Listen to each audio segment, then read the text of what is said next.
안녕하십니까. 네, 간만에 또 수기 영상으로 찾아뵙게 됐네요.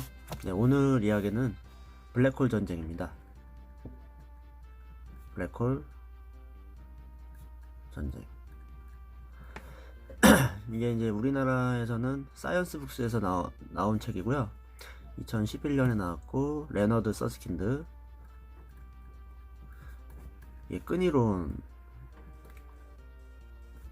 학자고요. 일단 블랙홀 전쟁이라는 책을 읽게 된 이유는 제가 일단 리사 랜들의 숨겨진 우주에서 궁금했던 부분 중에 하나가 반드지터 공간이거든요. 이 반드지터 공간이라는 게 도대체 뭐냐? 그러니까 영어로는 뭐 ADS라고 하는데, 예? 안티 디지털. 네. 그래서 이 안티잖아요. 반이라는 뜻이고 우리나라로. 그래서 디지털라는 공간이 있대요. 이거는 이제 물리적으로 보면은 팽창하는 공간을 뜻한다고 하더라고요. 그래서 그건 좋은데, 그럼 반디지털, 그럼 팽창하지 않고 반대로 이렇게 음의 공유를 가지는 그런 공간을 지칭하더라. 그런 식으로 이제 알게 됐는데, 왜 이제 블랙홀 전쟁에서 반디지터 공간이 중요하느냐는 일단은 이따가 설명을 해드리고, 일단은 그렇게 시작을 할 거고, 일단 제가 사족을 할 건데, 예, 바로 필요한 부분을 원하시는 분들은 뛰어넘게 하시면 됩니다. 제가 나중에 본격적으로 설명을 하는 어떤 그런 시간대를 제가 알려드릴게요. 일단 제가 뭐 대본도 써보고 해가지고, 대본을 읽으면서 하면은 좀 더 효율적으로 전달할 수 있지 않을까 해서 해봤는데, 저한테는 확실히 그냥 생방송으로 이렇게 생방송처럼 하는 게 낫더라고요. 대본 읽으면서 하니까 어색하더라고. 예, 그런 것도 있고. 저 요새 이제 물론 일이 바빠서 안 찍은 것도 있지만은, 가끔 영상을 찍고 제 나름대로는 열심히 이제 자연 과학의 탐구를 위해서 책을 읽고 영상을 올리면 그래서 반응이 있을 줄 알았는데, 생각보단 반응이 없고 조회수도 많이 없더라고요. 그래서 제 나름대로 생각을 해봤는데, 일단은 내용이 너무 어려운 내용이 어렵다? 내용이 어려워서 그런 건가? 그래서 생각을 해봤는데, 뭐 일단은 그건 맞는 것 같아요. 그래서 쉬운 내용을 하고는 싶은데, 일단은 저도 아직 탐구하는 과정이고, 그런 과정 속에서 그래도 제가 뭐 과학자는 아닌데 일반인의 시각으로 그래도 이런 책에 대해서 알고 싶어하는 사람들이 혹시나 있을까 해서 그걸 풀어서 이제 제가 설명을 해드리는 거기 때문에, 그래도 어려울 수밖에 없어요. 그거는.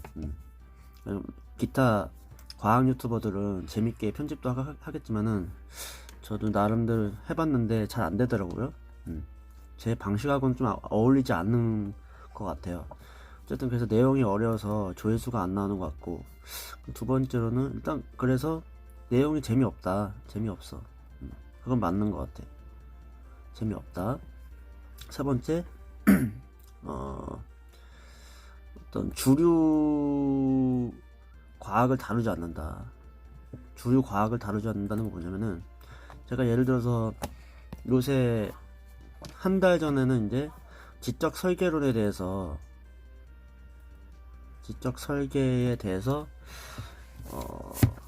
조사를 했죠.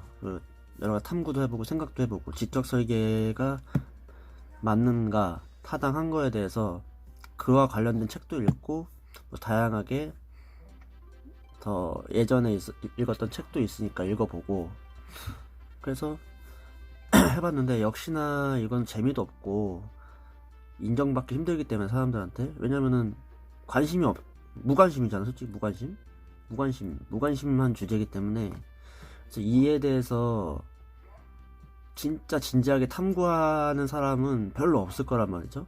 한 10만 명에 한 명 될까? 한 명? 10만 명에 한 명인데 제가 봤을 때는 그래서 조회수가 많이 안 나오는 것 같아요. 조회수가 꽝이야.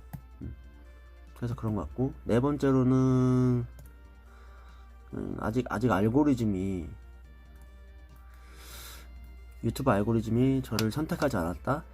네, 일단 이렇게 이렇게 저를 판단하고 싶어요.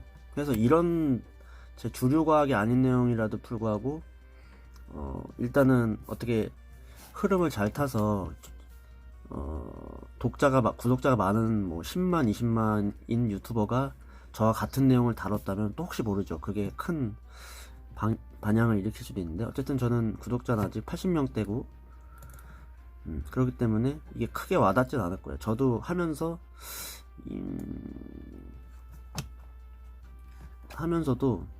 이게 과연 뭐 하고 있는 거지? 라는 생각이 들지만은 어쨌든 뭐 다 성공할 수는 없으니까 그래서 일단은 쭉 진행을 해볼게요. 어디까지 갈까? 저도 궁금하니까 그래서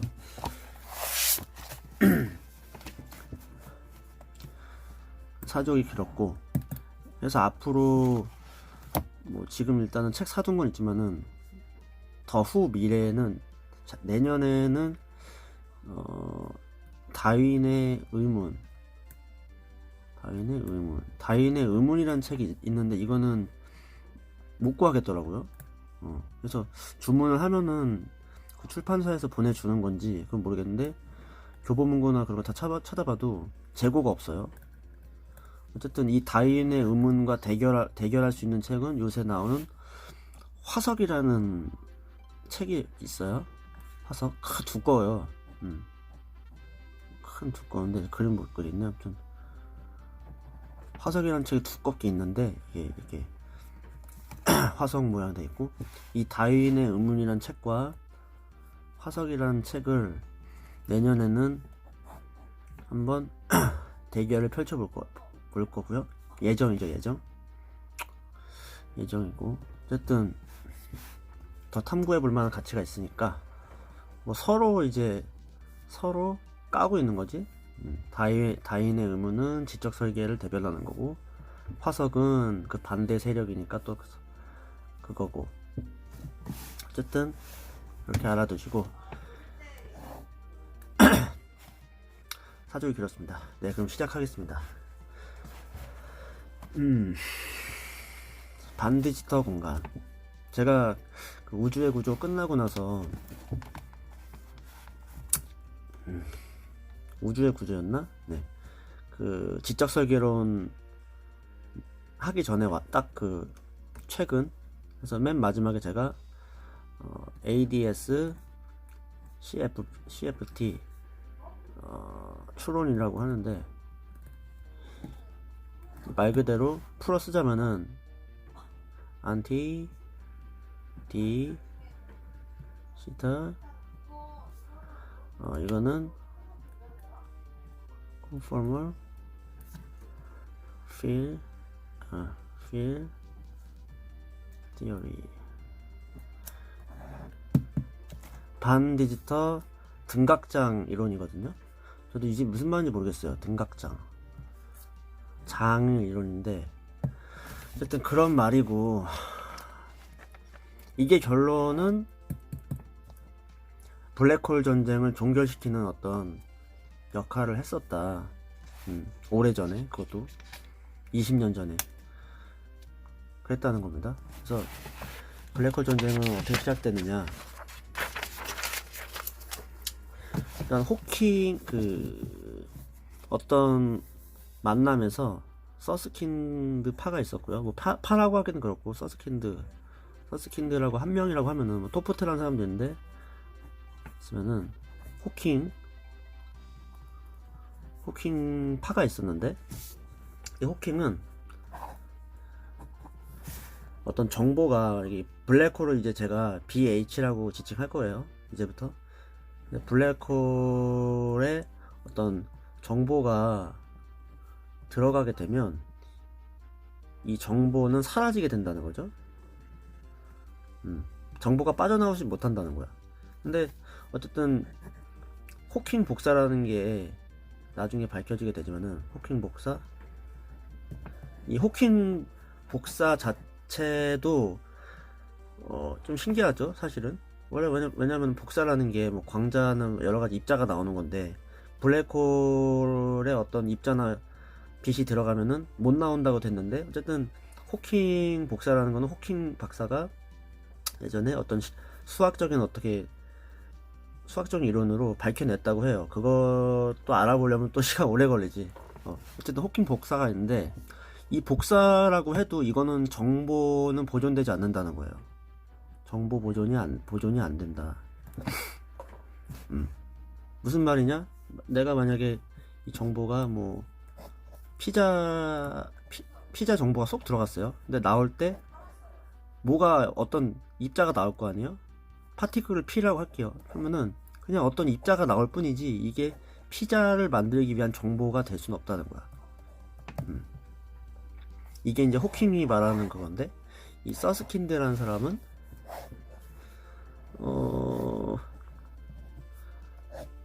그게 말이 안 된다는 거죠, 물리적으로. 정보 보존 법칙, 뭐 에너지 보존 법칙 그러는데, 정보가 다시 나온 게 맞다. 물리 법칙에 이게 정보가 다시 보존되지 않으면은 물리 법칙에 위배가 된다는 거죠. 법칙 위배. 그래서 이 정보 보존이 안 된다는 호킹과 정보 보존이 안 되는 게 물리 법칙에 위배다 해서 서로 이제 전쟁이 시작되는 거죠. 근데 말이 전쟁인데 이제 지적인 논쟁인 거지. 논쟁인데, 그래서 왜 이 사람이 그런 전쟁을 시작하게 됐냐, 서스킨드라는 사람이. 거의 대부분 사람들이 호킹이라는 사람의 어떤 말을 듣고 의문을 품지 않았다는 거야. 의문을 품지 않았어. 의문이 없어. 그냥 아 그렇구나. 근데 서스킨드라는 사람은 의문을 갖기 시작한 거지. 물음표.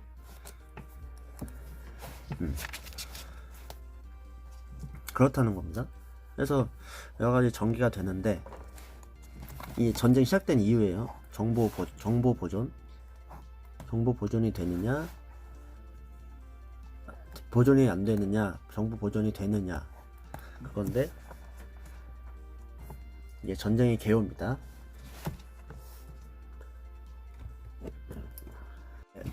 그래서 어쨌든 그렇게 되고, 일단 제가 말씀드릴 거는, 제가 말을 좀 천천히 할 거예요. 그런 스타일이 제가 원래는 이렇게 퇴고를 거치면서 하는 스타일이기 때문에 제가 말을 잘 못하는 경우가 많아요. 그래서 좀 답답하다 하시는 분들은 빨리 감기 있죠? 뭐 1.5배나 그런 속도로 들어주시면 될 것 같습니다. 그래서 일단 기본적인 수학을 알려주더라고요. 그래서 이게 탈출 속도라는 걸 일단 알아야 되는데,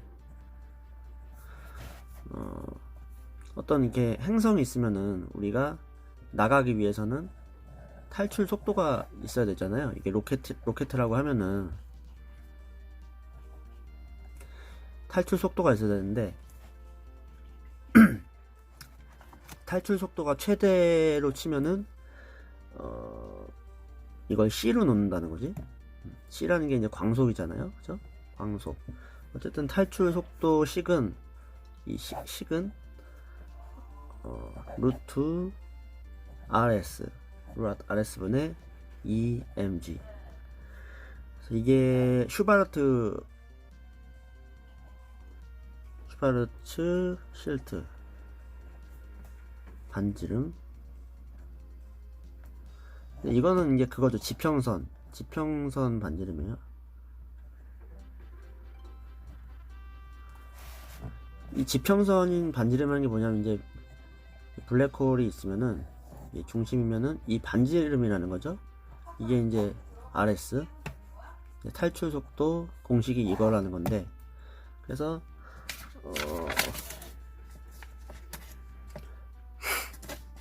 봅시다.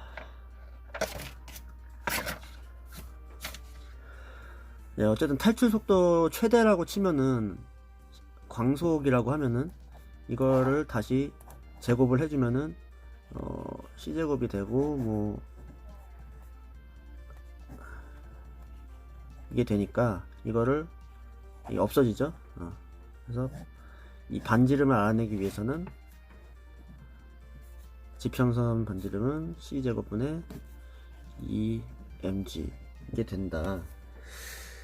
이건데, 이거는 뭐 뉴턴 상수고, 이거는 어떤 블랙홀의 질량이라고 하면은, 이건 블랙홀의 질량이에요. 블랙홀의 질량이고, 이거는 뉴턴 상수, 이거는 광속인데, 여기서 또 의문이 들더라고요. 제가 항상 말하지만은 이 광속이라는 게 진짜 상수인가라는 게 항상 의문이 드는데, 이것도 상수, 이것도 상수, 이것도 상수, 뭐 이것도 구하면 되니까. 그래서 이 반지름이 블랙홀의 반지름을 구할 수 있는 건데, 어쨌든 그렇게 넘어가도록 할게요. 뭐 이 사람들이 저보다 똑똑하고 뭐 수십 년간 연구를 했으니까 그렇다고 칩시다. 그래서 요 반지름을 구하는 공식은 요렇다라는 거, 이거 일단 알아두시고, 예, 그래서 제가 좀 적어둔 게 있어서 차근차근 설명을 해드릴게요. 그래서 어쨌든 블랙홀이라는 게 이렇게 있으면, 블랙홀 중심 있으면 이 시간이라는 게 점점 느리게 간다는 거예요.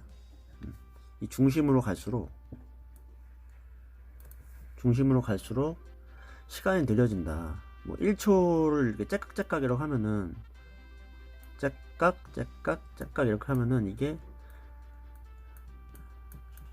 점점 시간이 빨라지는 거야. 느려지고 빨라지고 점점. 그래서 이게 고유 시간이라고 하고,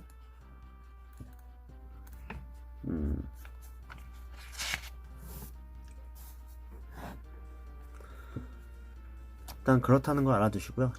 블랙홀 중심으로 갈수록 시간은 느려지더라. 실험적으로 모르겠어요. 실험적으로인지 이론적으로인지 잘 모르겠어요. 여기서는 확실하게 설명을 안 한 게, 서스킨드 이 책을 보면은 조금 필요 없는 말도 많이 해요. 본인의 생각을 좀 많이 말하더라고. 뭐 수학도 많이 설명을 해주지만은, 그래서 이것도 중요해서 알려드리고요.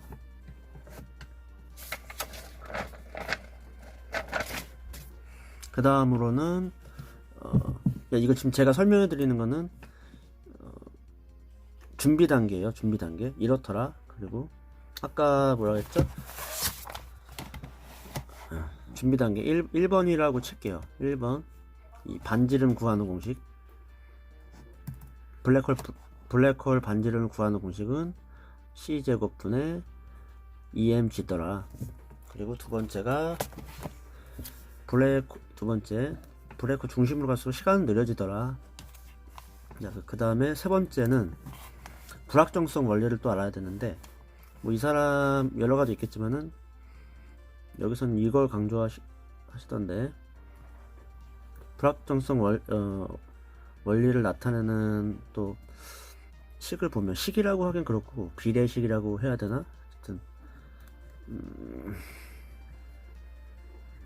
자, 이건데, 이건 프랑크 상수라고 하고요. 6.62 곱하기 10의 마이너스 34승. 매우 작은 숫자죠. 그래서 예를 들더라고요. 우리가 사물이 크잖아요. 인간이나 차나 자동차나 그런 거는.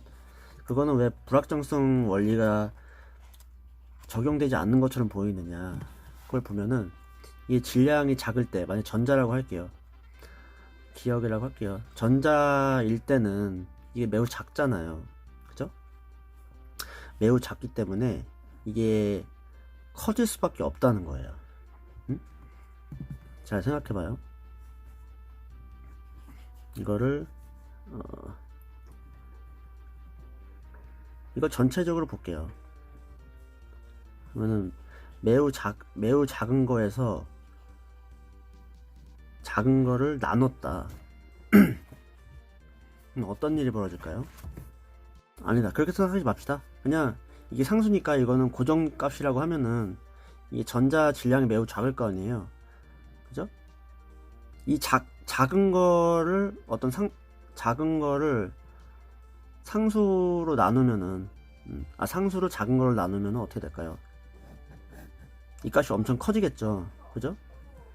그러니까 이게 불확정성이라는 게 매우 커진다는 거예요. 뭐 속도가 됐던 어떤 위치가 됐던 전자일 경우에는 질량이 매우 작기 때문에 작은 걸 나눴기 때문에 이 불확정성이 커진다는 거야. 전자 입장에서는 전자의 위치나 속도를 알아내기. 근데 니은 이제 다음 만약에 m이 질량이 매우 큰 자동차 같은 경우 자동차를 해봅시다. 그러면은 자동차를 나눠보면은 이 상수에 비해 어쨌든 자동차 질량이 크기 때문에 그죠? 큰 거를 나눠버리면은 이 값은 작잖아요. 그죠? 작아지잖아요. 그죠? 매우 당연한 말인데 그래서 이거는 불확정성이 작다. 불확정성이 작다는 거는 속도도 거의 확실히 구할 수 있고 위치도 거의 확실히 구할 수 있다. 왜냐 변화량이 작기 때문에 그런 원리로서 우리가 이제 매우 작은 세계에서는 미시 세계에서는 불확정성이 엄청 커지기 때문에 확실히 구할 수 없고 자동차 같은 큰 물체는 큰 거를 나누기 때문에 이 불확정성이 낮게 되더라. 불확실하지 않으니까 확실한 거죠 거의. 그런 원리입니다. 이것도 알아두시고 그리고 이제 그래서 0점 원리라는 것도 있더라고요. 0점 원리였나? 우리가 이제 절대 온도라고 하면은 절대 온도라고 아시죠? 절대 온도라는 게 뭐냐? 이제 어떤 입자가 움직이지 않는다는 거잖아요. 그러니까 에너지가 없기 때문에 절대 온도에서는 에너지가 없다는 어떤 가정하에 입자가 움직이지 않는다. 그럼 입자가 움직이지 않는다는 건 뭐죠? 속도가 0이라는 거잖아요. 그죠? 그런데 보면은 이걸 대입해 보면 0 곱하기 x 그러면은 이 벌써 0이잖아요. 근데 0은 플랑크 상수보다 작아지잖아요. 그죠? 이게 말이 안 된다는 거죠. 그럼 결론은 이게 0이니까 이거 자체도 무한정 불확실하다는 거야. 무한정. 이거는 말이 안 된다는 거지. 그러니까 이게 양자역학의 기이한 현상이더라. 그래서 이게 무슨 소리냐 알아보니까 절대 온도에서도 결코 움직이지 않는 게 아니라 움직이더라. 입자라는 게 절대 온도에서도 움직인다는 거예요. 이렇게 진동. 이게 바로 양자 떨림이라고 합니다. 양자 떨림. 양자 떨림이라는 내용이 있어요. 중요합니다. 그래서 좀 새로운 상식을 알게 됐어요. 절대 온도에서도 이 더 작은 세계를 보면은 양자 떨림이 존재하더라. 매우 막 떨고 있더라 이거예요. 우리가 앤트맨이 이제 점점 작아지잖아요. 앤트맨 아시죠? 영화? 거기서 보면은 이제 플랑크 단위까지 가는 것 같아요. 거의. 그러면은 막 요동치고 있죠. 그 주변에 어떤 모습들이 막 요동치고 있잖아. 그거를 좀 묘사한 것 같아요. 그래서 양자 떨림이 있더라. 그렇게 알아두시면 될 것 같습니다. 이거 4번이라고 할게요. 4번이라고? 네, 4번. 네, 그래서 아까 뭐랬죠? 첫 번째는 이제 블랙홀 구하는 공식, 블랙홀 반지름을 구하는 공식을 보면은 C제곱 분의 EMG. 두 번째는 블랙홀 중심으로 갈수록 고유 시간이 줄어들더라. 그리고 세 번째는 이 불확정성 원리에서 보면은 작은 거는 불확정성이 커지고 큰 질량을 가진 세계에서는 불확정성이 작게 되더라. 그리고 0점 원리. 0점 원리란 절대 온도에서도 이 입자들이 미세하지만 떨고 있더라. 어떤 움직임을 가지고 있더라 이겁니다. 왜냐? 이게 0이 움직이지 않으면은 속도가 0이 되는데 이거는 불확정성 원리에 위배되기 때문에 그렇게 되더라. 네. 이렇게 알아두시면 될 것 같아요. 예, 또 있습니다. 다섯 번째, 엔트로피. 이 엔트로피를 저도 애매모호하게 알고 있었는데 책을 읽어봐도 또 기억이 잘 안 나요. 이게 애매해요. 애매한데 이 책에서 이 서스킨드가 정의하는 바로는 배열의 수에 대한 로그, 수학적으로 정의하는 것 같아 그냥. 그러니까 엔트로피는 배열의 수에 대한 로그를 취한 거더라. 예를 들어서 봅시다. 그거랑 똑같아요. 우주에서 일어날 수 있는 가지 경우의 수 그때 구한 거랑 똑같은 건데, 비슷한 건데, 예를 들어서 65비트라고 할게요. 65비트란 뭐냐? 0이나 뭐 1이나 여러가지 두 쌍을 나타낼 수 있는 건 1비트라고 하는데, 그래서 이 65비트라는 거는 이 쌍이 65개라는 뜻이잖아요. 그래서 65개의 쌍이 나타낼 수 있는 가지의 수를 보면은 2의 65 승이라고 하면은 예? 배열의 수잖아요. 배열의 수. 65비트를 배열을 해보면은 2의 65승이라는 걸 알 수 있고, 이거에 대한 로그를 취하면은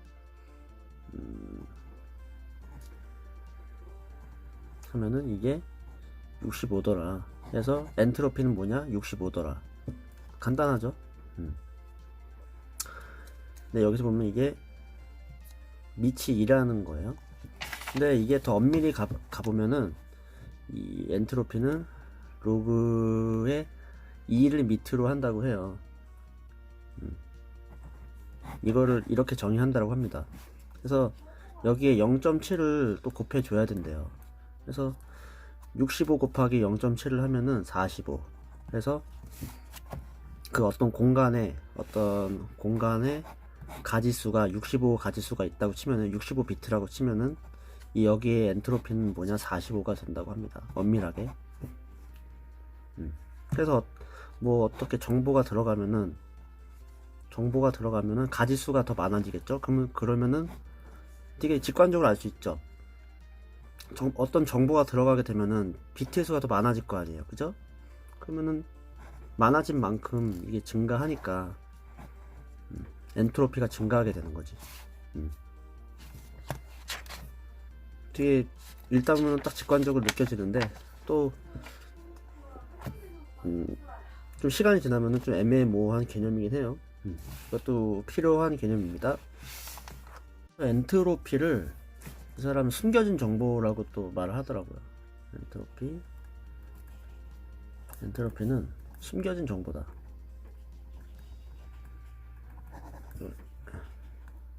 잘 안 나오네요. 숨겨진 정보.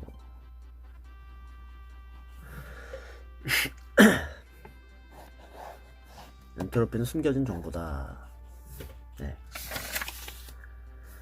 예, 그래서 이렇게 되고 좀 내용이 있는데 결론부터 말씀드리면은 어떤 공간이라고 할게요.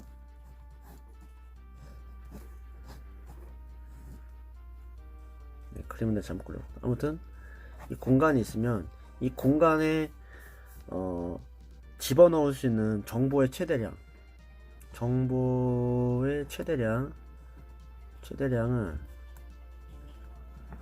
어떤 공간의 양일 것 같잖아요. 그렇지는 않더라. 이게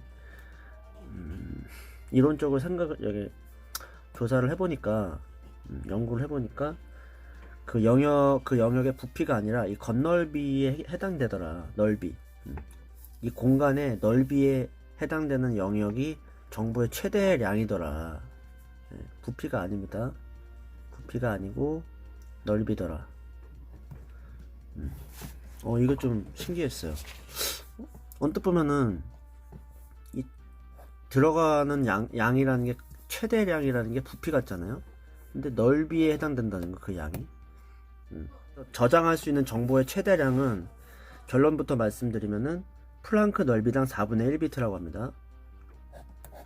크게 설명하자면은 이게 넓이라고 하면은 35 이게 플랑크 길이니까 플랑크 넓이당 4분의 1비트 4분의 1비트가 여기 저장이 된대요. 4분의 1비트가 이 1비트라고 하는 거는 광자 에너지입니다. 광자의 에너지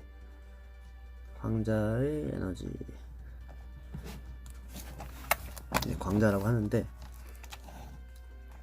광자의 에너지를 1비트라고 하면은 4분의 1비트가 이 플랑크 넓이에 들어간대요. 그게 정보의 최대량이래요.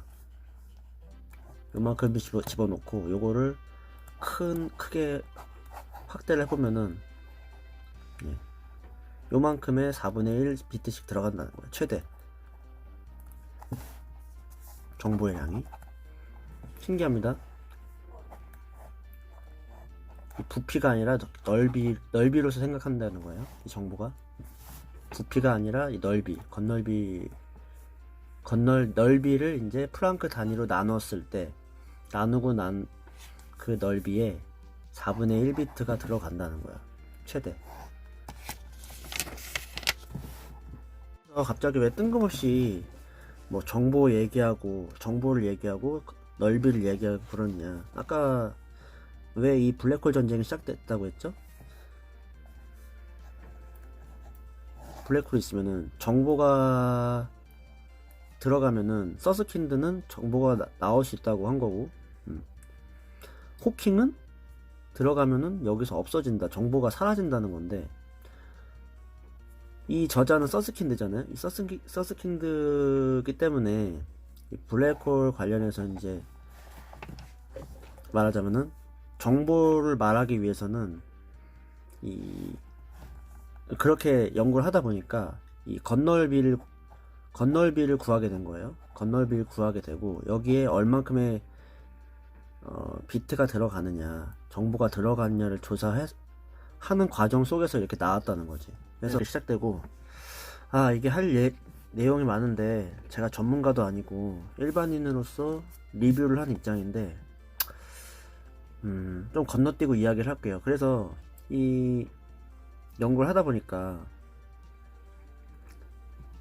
블랙홀 연구를 하다 보니까 이제 최근이라고 해봤자 최근도 아니에요. 근데 물리학 입장에서 최근인데 20년 전, 30년 전부터 시작해서 이 블랙홀 연구하기 위해서 끈이론이 이용됐다고 해요. 촉근이론이 이용됐는데, 어떻게 보면은 블랙홀이랑 촉근이론이랑 뭔가 연관되는 게 없을 것 같잖아요. 그죠? 어쨌든 아시는 분은 다 아신다고 보고, 끈이론은 뭐 여분 차원이 있어요. 여분 차원이 있고, 뭐 촉근이론에서 말한 거는 6개 차원이 이제 숨겨져 있고, 만약에 뭐 차원이 이렇게 됐다고 해요. 6개 차원이 이렇게 있으면 차원 이건 하나하나 차원이라고 하면은 이건 비유가 적절하진 않은데 어쨌든 이게 6차원이라고 하면은 숨겨진 6차원이라고 하면은 이 차원에 이 끈들이 이렇게 조밀조밀하게 감겨질 수 있다고 해요. 이걸 가뭄수라고 하고, 이 가뭄수가 많을수록 이제 에너지가 늘어나는 거죠.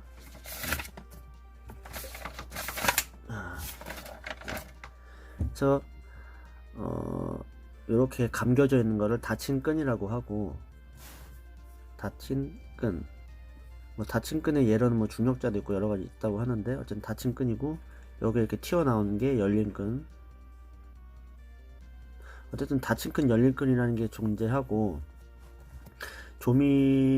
이런 조작을 하기 위해서는 에너지가 더 많이 된다고 했잖아요. 그래서 블랙홀과 촉근이는 왜 연결이 됐느냐? 그래서 이런 끈들을 많이 모으게 되면은, 왕창 모으게 되면은 이게 하나의 블랙홀이 될 수 있다 이거예요. 이 끈을 많이 모아 봤더니 블랙홀이 될 수 있더라. 그래서 이 블랙홀 자체가 여러 끈이 막 이렇게 있는 거예요. 그러다 보니까 여기 튀어나온 끈도 있을 거고, 이게 열린 끈인데 이렇게 있다는 거죠. 이게 블랙홀이라고 하면은, 그래서 호킹 복사가 어떻게 나오느냐, 이게 이제 이거를 확대를 시켜보면, 이렇게 보면 이런 끈이 이렇게 있으면은 뭐 이렇게 있을 거 아니에요. 끈이 이렇게 교차하다 보면은, 교차를 하게 되면은 요게 이제 톡 튀어나온다 이거예요. 톡 튀어나와서 입자가 될 수 있다는 거죠. 뭐 입자든 복사라는 거예요. 그러니까 이렇게 되더라. 그러니까 뭐 블랙홀엔 털이 없다라고 하지만은 서스킨드는 블랙홀에 털이 있더라. 네, 털이 있겠죠. 끈이라고 하면은 열린 끈이 이렇게 있는 거잖아. 그래서 이제 블랙홀 연구할 때 끈이론이 사용되더라. 이겁니다.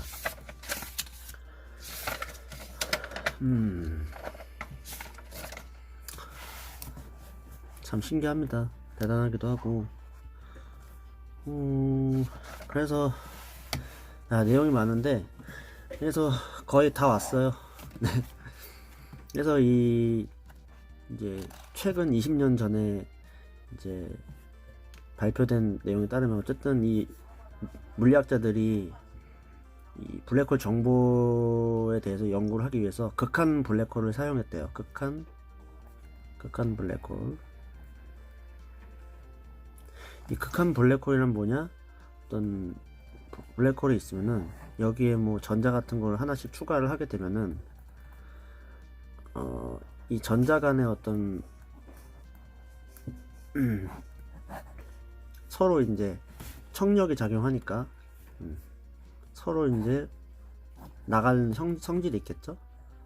나가는 성질도 있는데 서로, 근데 여기 또 중력이 잡아주고 있잖아요, 이 입자들. 그러니까 어쨌든 이 그림은 없어요. 이 블랙홀 전쟁 책에 그림은 없는데 어쨌든 이런 것 같아요. 극한 블랙홀이라고, 대전된 블랙홀인데 대전됐다고 해요. 어쨌든 이 극한 블랙홀을 가지고 연구를 한 거예요. 그러니까 최종적으로는 극한 블랙홀을 가지고 연구를 한 거고. 중요한 거 빼먹었다. 아까 뭐라 그랬죠? 이 끈이 이제 조밀조밀하게 이렇게 감겨 있다 그랬잖아요. 이 블랙홀에 이 어떤 끈의 굴곡, 이 끈의 굴곡 안에 정보가 숨겨져 있다 이거예요. 정보가 있더라. 그러니까 이게 굴곡 자체가 정보라는 거죠. 정보. 이게 중요한 내용 빠뜨렸습니다.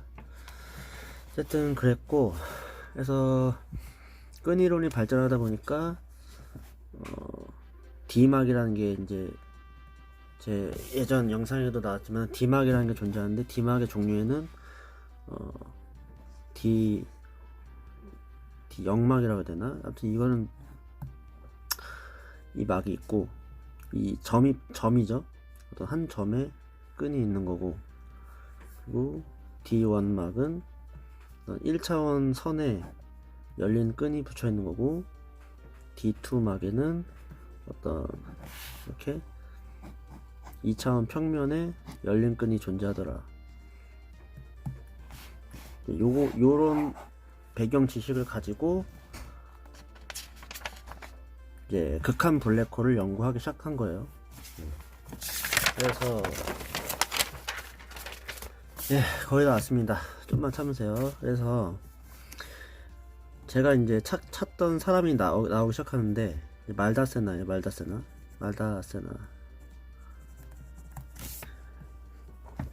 최후의 용자가 나타나기 시작했는데, 말다세나. 이 말다세나는 아까 말씀드렸던 D1막, 열린 끈,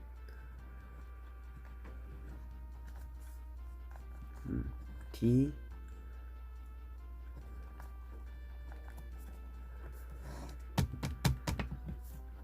이걸 조립하게 된 거예요. 결론은. 그래서 이게 뭐 조립을 하다 보니까 아까 말씀드렸던 ADS, TFT,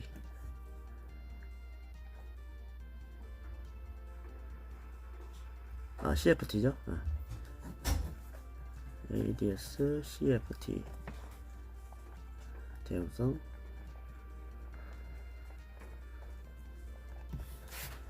발견하게 됐는데,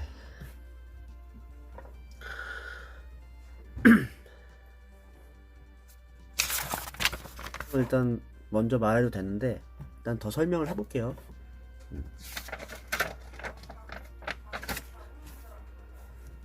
이게 어쨌든 설명하기 되게 애매한데, 이 반디지터 공간이라는 거를 딱 직관적으로 받아들이기 쉽지 않아요. 뭐 그림으로 나오긴 했는데 이 책에서도 확 뭔가 직관적으로 받아들이기 쉽지 않은데, 어쨌든 일반적인 공간하고는 다른 공간인 것 같아요. 음의 공간이라고는 하지만은 어쨌든 굽어있다. 공간이 굽어있는 공간이다. 굽어있는 공간을 가지고 공간을 이용했다 이거예요. 이 사람이 굽어있는 공간을 이용한 거. 굽어있다 분명히. 만약에 이 사람은 수학적인 어떤 그런 편의성을 위해서 한 차원, 그러니까 우리 세계보다 한 차원 낮은 차원을 가지고 연구를 했다고 하는데, 어쨌든 뭐 우리 세계가 이렇게 있고 잘랐을 때 이런 공간이 나올 거 아니에요? 평평하게. 그죠? 근데 이게 이 자체가 굽어 있는 공간인데, 평평하지 않고 굽어 있는 공간이라는 거예요. 움푹 파인 공간이라고 하는데, 이거를 직관적으로 설명을 좀 아무튼 애매한데, 그래서 굽어 있는 공간을 가지고 이제 설명을 하게 된 거고, 그래서 끈이론을 이용해서 경계면이라고 하면은, 경계면을 이렇게 막이 있다고 해요. D2막을 가지고 이거를 다 이렇게 수많은 막을 연결해 본 거지. 수많은 막을 연결해 봤는데, 이 막이라는 것도 하나의 물질로 생각하고, 이런 막을 연결하는 게 열린 끈이 이런 막과 연결이 되어 있는 거고, 이거를 쭉 수많은 어떤 막으로 연결해 보면 하나의 공간을 형성하는 거죠. 이게 자체가 이게 공간이에요. 이게 이제 차원이 추가된 거죠. 끈 이론으로서 쭉 막을 도입해서 어떤 공간을 이뤄봤더니, 그러니까 끈 이론을 이용해서 막을 이렇게 도입해서 많이 연결해봤더니 어떤 공간으로서 대응이 되더라. 약간 그런 식으로 밖에 설명을 못 드릴 것 같은데, 저도 전문가가 아니라서. 그래서 어쨌든 이 어딨냐, 아까 뭐랬죠? ADS, CFT 대응성 발견이라고 했잖아요. 그죠? 말다세나라는 사람이 이걸 발견했다고 하는데, 이게 도대체 뭐냐 보면은 결론적으로는 2 플러스 1 이거는 시간 차원을 더한 거예요. 더해서 3차원의 QCD 이거 양자 생략하기라고 해요.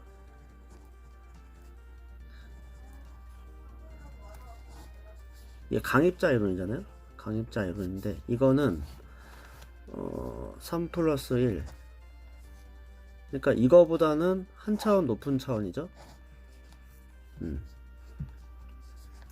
이래 ADS 공간 중력 이게 핵심 포인트입니다. 그러니까 어떻게 이 반디지터 공간보다 한 차원 낮은 차원에서의 어떤 양자 생략학 어떤 그런 양자장 이론은 반디지터 공간의 어떤 중력 이론과 같더라 이거예요. 이게 중요했어요. 설명을 제가 잘하고 있는지 모르겠는데 이게 무슨 말이냐면은 이것도 이게 비유로서 설명하긴 그런데 그래서 홀로그래피라는 게 나온 거거든요. 홀로그래피 그래서 우리의 세계는 어떻게 되어 있느냐 보면은 이런 경계면에 있다고 하면은 경계면을 통과할 수 없어. 우리 세계는 이런 여기에 있는 어떤 장 있죠? 좀 크게 해야겠다. 장방정식이라고 할게요. 그냥 이 장방정식의 어떤 그런 수학과 이 안쪽 내부 안쪽 공간의 중력 방정식이랑 같더라 이겁니다. 그러니까 이 경계면의 어떤 한 차원 낮은 거죠. 그러니까 이거 만약 2차원이라고 하면 이거는 3차원이잖아요. 그러면은 3차원 중력 방정식은 2차원 어떤 양자장 방정식과 같더라는 거예요. 그러니까 결론은 쉽게 말하면은 이게 참 그러니까 결론은 뭐냐면은 서로 대응이 된다는 거. 대응이 된다는 거는 가역적이다. 가역적이라는 건 뭐냐? 정보가 왔다 갔다 할 수 있다는 거죠. 정보가 보존된다는 거야. 결론은. 그래서 이 블랙홀 전쟁이 어떤 승기를 잡았다. 그렇게 되는 거죠. 네, 설명하면서도 참 어려운데 그래서 이 홀로그래피 원리가 나오게 된 거죠. 그래서 이 홀로그래피 원리가 모르겠어요. 제가 알기로는 최신 이론인데 최신 어떤 주류인데요. 최신 주류학 지금 물리학의 주류예요. 그래서 이 저자도 그렇지만 한계는 있다. 왜냐면은 이 자체의 어떤 마다사나의 어떤 ADS CFT 추론은 반드지터잖아요.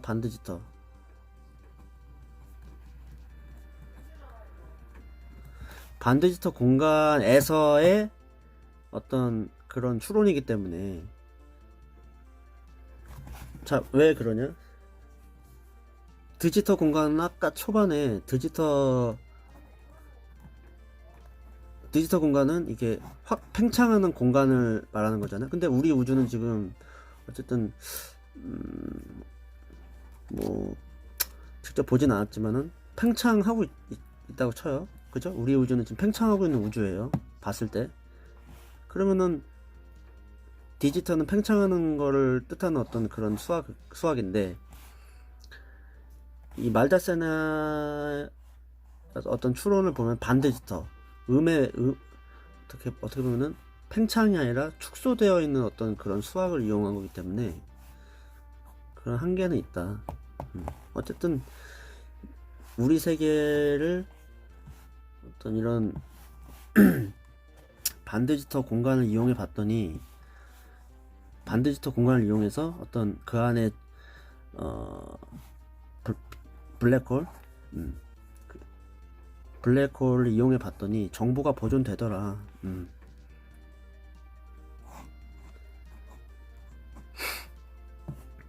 극한 블랙홀 이용해서. 그래서 결론은 호킹도 살아있을 때 항복 선언을 했다. 뭐 호킹은 항복 선언은 아닌데 본인 저자의 느낌은 그렇다는 거죠. 호킹 항복, 정보는 보존되더라. 네, 그렇게 해서 블랙홀 전쟁은 끝나게 됐다. 근데 아직도 연구 중이다 이거죠. 아직도 연구 중이에요. 현실 세계와 동떨어진 어떤 공간을 이용한 거기 때문에 뭐였어 이게 현실인 건지. 네, 어쨌든 최신 물리학이기 때문에 물론 뭐 20년 전이니까 최신은 아니지만 어쨌든 대중이 알기로서는 제가 알기로는 최대한의 어떤 최신 이론인데 물론 더 있을 수도 있어요. 지금 제가 어제 교보문고 갔다 왔는데 펜로즈 책을 샀는데 거기는 또 새로운 우주를 소개했다라고 해서 궁금해서 사긴 했는데 어쨌든 이 말다사나의 어떤 ADS 그러니까 반드지터 공간을 이용한 어떤 그런 대응성 그런 게 이제 홀로그래피 원리 자체가 이제 최신 물리학이라고 저는 이제 판단을 했고요. 그래서 그에 대한 내용을 찾다 보니까 이 블랙홀 전쟁을 어떻게 또 알게 돼서 읽게 된 거고 어쨌든 그래서 호킹이 항복을 하게 된 거고 그러니까 뭐 어떤 공간 안에 블랙홀이 이렇게 있어도 이게 만약에 뻥 하고 증발이 돼도 이게 밖으로 나가진 않고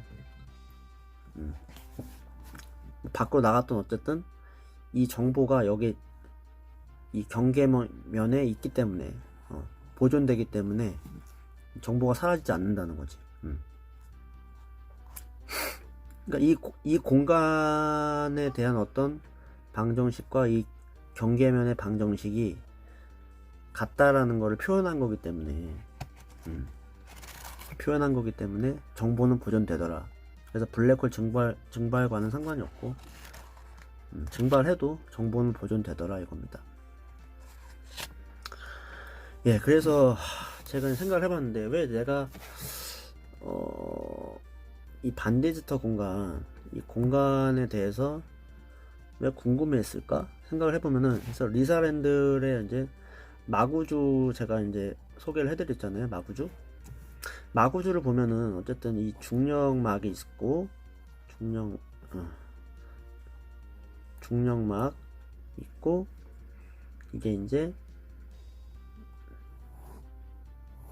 어쨌든 이게 우리 세계라고 하면은 어쨌든 이 자체가 저번에 예전 설명하기로는 이렇게 벌크라고 했잖아요.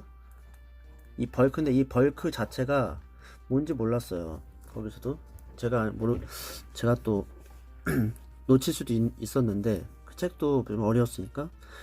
근데 알고 보니까 이게 5차원을 이용한 거잖아요. 그죠?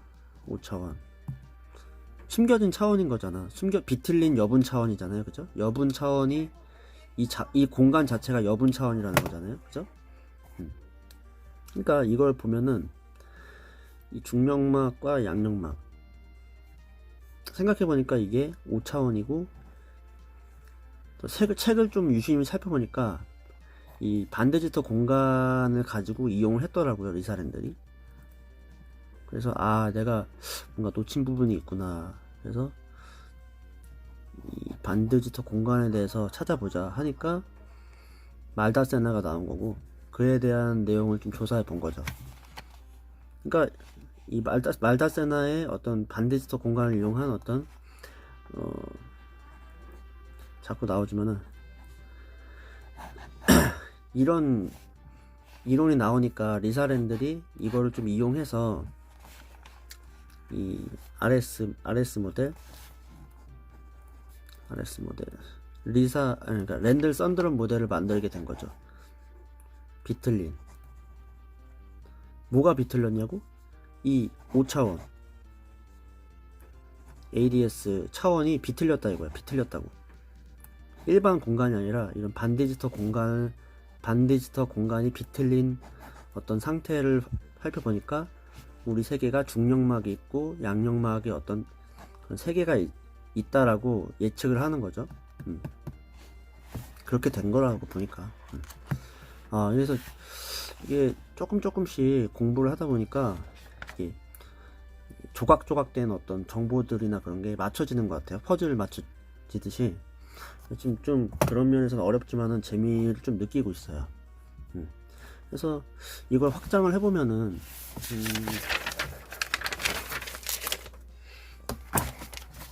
제가 항상 이제 영상 마지막엔 제 생각이 항상 들어가 있잖아요. 그래서 이 레너드 서스킨드는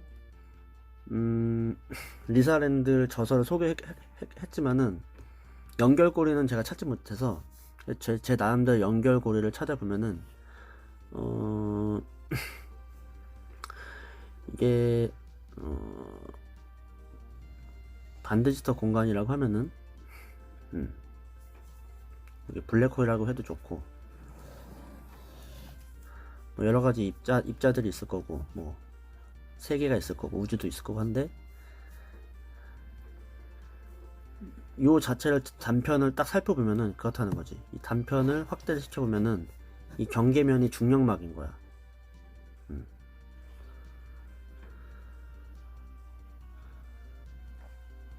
경계면이 이 경계면이 중력막이고 요 안에 있는 게 이제 반대가 됐네요. 그러니까 이게 ADS